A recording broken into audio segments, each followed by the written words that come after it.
Mr. Coburn.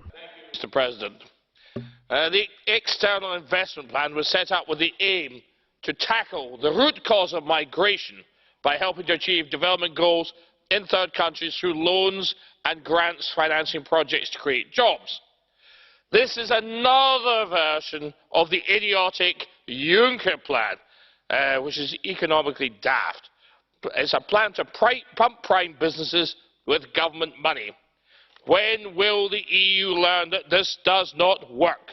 Governments do not create jobs. Businesses create jobs, and those sort of false jobs are unsustainable. Give these third world countries trade deals, not handouts. We need to give these people trade deals so they can create businesses themselves. Today's ludicrous inclusion of Tunisia on the financial blacklist, Mr. President, of money laundering or something of that ilk. They have done a lot to stop it, but they've been included on this list, and it's going to damage Tunisian businesses and send waves of migrants to Europe. What can be more ridiculous? Over the last 10 months, the European Investment Bank has given 136 loans worth £7 billion to finance projects in non-EU countries. Making trade easier is much better than throwing away money. At the same time, the European Investment Bank owes Britain £35 billion and refuses to pay this bill in 2019. We want our money back. Mr. Coburn. Sir. I am not able to give your money back, but you have a blue card. Do you accept it? I most certainly will, sir. Okay. Mr. Frunzulică.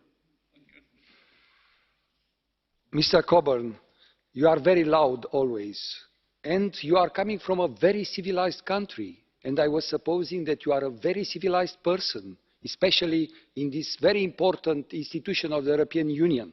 I think that you should have to apologize because you are using the term idiotic when referring to the Juncker plan, and I don't think so this is appropriate in such a room to use these words.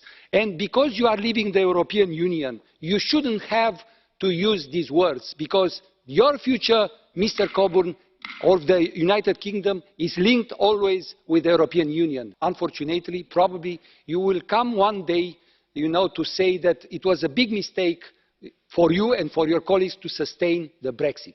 Thank you.